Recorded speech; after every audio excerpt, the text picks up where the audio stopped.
Hello, Sid Roth. Welcome to my world where it's naturally supernatural. I'm with a very interesting person. His ancestor was the best friend of Muhammad, and he was the first caliph of the entire Muslim world. Is that right, Nasir Siddiqui? That is absolutely right. That's quite a genealogy that you have. Yes, that's why the name Sidiq is synonymous with Abu Bakr Sidiq, the first caliph of the Muslim nation. So, out of curiosity, would most Muslims recognize your last name? Absolutely, absolutely. If I was to go to the Middle East, they would immediately recognize Nasir Sidiq. He's family from the Sidiqs. And speaking of family, he came from a very prosperous family, but he didn't do so bad himself. By 35, he was a millionaire. He had all the neatest cars and homes and everything Hollywood says they'll make you happy. But you know what? He developed a deadly disease. Tell me about that, Nasir. I got very sick, and it started off with blisters on the side of my neck. And by the morning, it had grown to blisters half inch in size on the side of my This face. isn't supposed to happen to you. Everything. No. But of course, you were working about 18 hours a day, and so your immune system was down -0. They rushed me to hospital. I had passed out twice that night. They rushed me to hospital, Toronto General Hospital in Toronto, Canada. In the emergency section, they diagnosed it as the worst case of shingles ever recorded in the history. I was in so But wait a second, I had shingles and I was in pain, but that wasn't, I couldn't die from it. Well, this one was from the top of my head all the way down here, all the way down the side of my face, this ear, this neck, this shoulder. They admitted me to hospital. The next morning, this ear was touching this shoulder. It was like a balloon. I looked like a leper, deformed on this side. And my immune system was not fighting back. Now, do you have a picture of that? Would you show us that? Yes, absolutely. This is what I look like in that hospital room. Blisters 1 inch in size, chickenpox, temperature 107.6, and brain damage. In this condition, with hypothermia, they left me to die. Well, the doctors actually came into the hospital, standing over your bed. Yes. They think you're out of it, you're sleeping. Yes. What did you hear them say? They examined me and they said that his immune system has shut down. This is spreading across his body. We can't do anything about the hypothermia because the brain had cooked itself, and they said I would probably be dead by the morning. In fact, Anita, they took her out of the room afterwards and explained to her that if I lived, This is someone that worked with you. Yes, my eye would be blind, my ear deaf, there's brain damage, this side of the face would be paralyzed, and if I lived, I would be a vegetable, but probably I will be dead by the morning. Okay, you hear this horrible report. Yes. You're a Muslim. Yes. Did you prepare? What does a Muslim think when he gets a death sentence like that? Allah is not a healer. Muhammad is not a healer, so we don't turn to Allah to heal us. We assume that we're going to die. But I was afraid of death, Sid. I was petrified of death. Why? I didn't know what was on the other side, but I was afraid of it. And the very people that I had my faith in, my trust in, were those doctors. And they had just given up. What do you do when the people you got your trust in have given up on you and left you to die? In fear, I cried out. I said, God, if you're real, don't let me die. That's what I cried out. Muhammad didn't come, Allah didn't come, but that night, in that room, there appeared a figure at the end of the bed. And this person... Wait a second. Had you ever seen something supernatural like this before in your entire life? Never. There's your first time. Yes. Okay. Now there's this figure. Yes. And are you scared? What's going on? No, not at all. I wasn't scared at all. In the middle of the night, I see this figure at the end of the bed, and it was the outline of a person with light radiating from them. I couldn't tell you the way the face looked, but all I could see was this outline of a person with light. Now, I knew it was Jesus. People come to me and they say, but you're a Muslim. Muslims don't know Jesus. Oh, yes, they do. If you read the Quran, Jesus is mentioned many times as a good man, as a healer, as a prophet. Even his birth is mentioned, and that he healed people. But the main thing I understand about Islam, they say God has no son. That's I mean, exactly look at the mosque when they have it right on top in Jerusalem. That's right. He has no son. Well, this person that appeared said two things. I'm the God of the Christians, and I'm the God of Abraham, Isaac, and Jacob. Wait a second. As a Muslim, isn't it Abraham, Ishmael, and Jacob? That's right. Ishmael was supposed to be the firstborn, right? Not Isaac, but that's not what this person said. Abraham, Isaac. So to me, it meant a whole lot.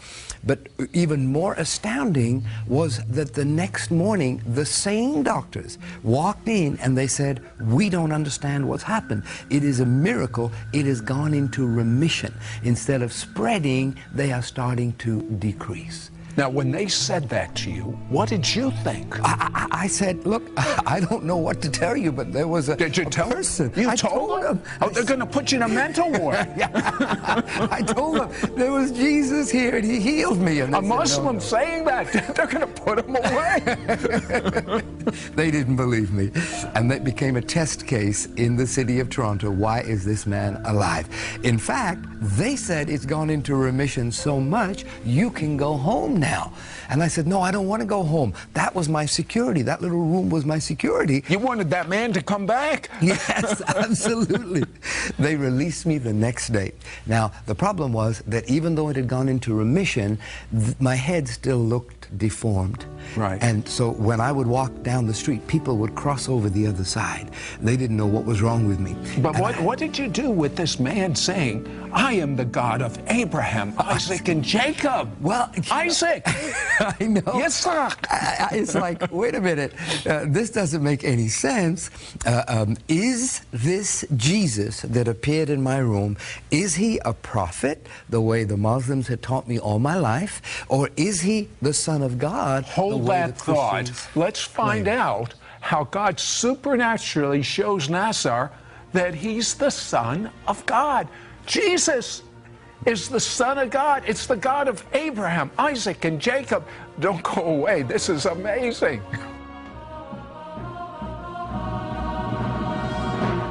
We'll be right back to It's Supernatural. We now return to It's Supernatural. Hello, Sid Roth here with Nasir Sidiq, and Nasir is a Muslim. He is literally dying, the worst case of shingles the hospital had ever seen.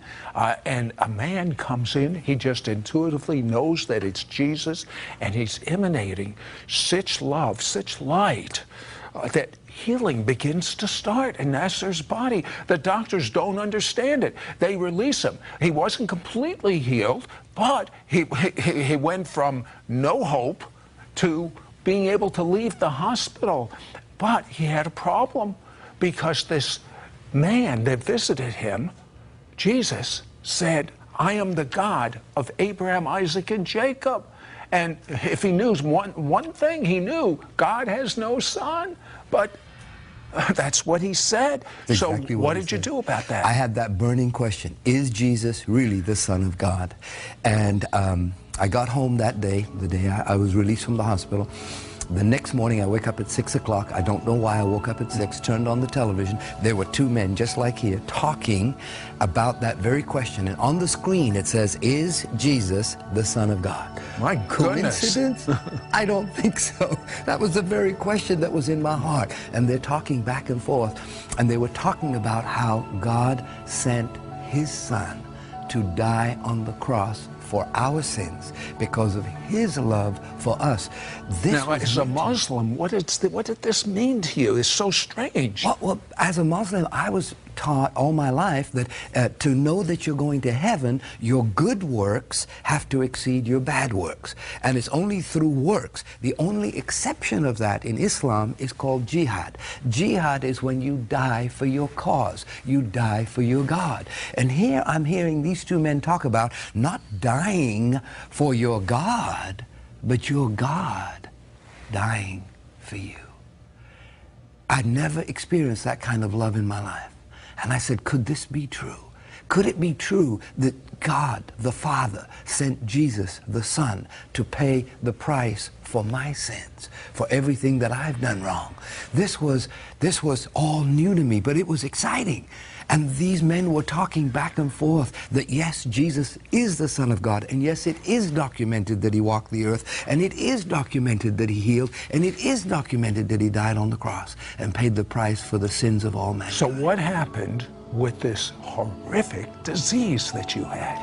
Well, that day when that program finished, I got on my knees. They led me in a prayer. I asked Jesus to be the Lord of my life. I found a photograph of the way I used to look, and I started praying to this Jesus. Can you make me look like this again? I had looked 75 years old. My whole face is aged. 5 days later, I woke up at 5 o'clock in the morning. The doctor said, don't scratch the blisters, they're contagious. But I saw some on my pillow, so I must have scratched them in the middle of the night.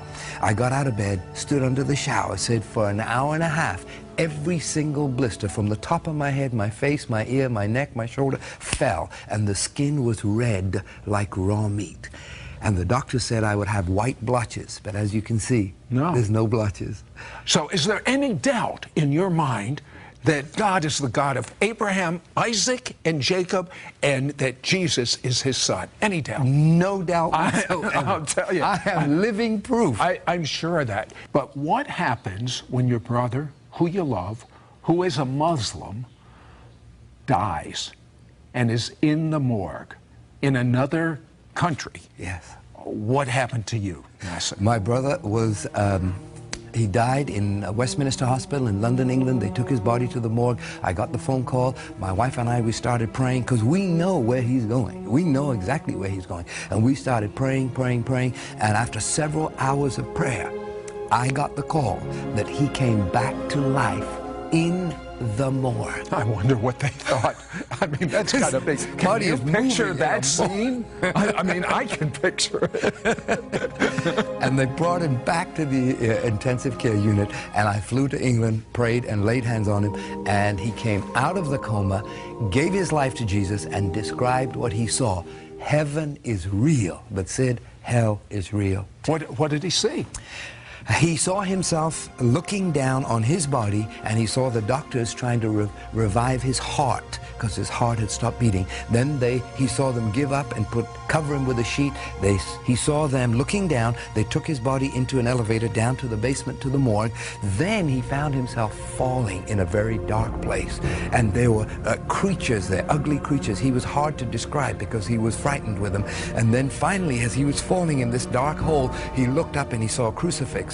And this is what he described to me. I said, you saw Jesus on the cross? He said, no, I saw myself on the cross. I said, what? He said, it was the most horrific thing I'd ever seen in my life. I don't ever want to see that again. I said, you deserve to be on the cross because the wages of sin are death unless you accept that Jesus went to the cross for your sins. And he gave his life to Christ. Now, what did he think when he saw these creatures in this pit? He was petrified. He was absolutely petrified, terrified. He was full of fear. He didn't even want to talk about it, Sid. And when he talked about it, his eyes just grew big, and it was like, I don't even want to talk about it. I don't even want to think about this. Hell is real. Nasir said something very important. It doesn't matter whether you feel it or not. His brother saw hell. He saw this pit, these horrible monsters, and he made Jesus his Messiah. If this Muslim with such a substantial background could believe in Jesus, you could do that right now. If you will believe that Jesus died for your sins, every bad thing you've ever done, he died for. And tell him you're sorry for the bad things you've done. It's washed away, and you ask Jesus to come and live inside of you and be Lord of your life. If you'll do that now, you will know that you're going to heaven. You won't hope, you won't think, you will know. Knowing is much better than where you are.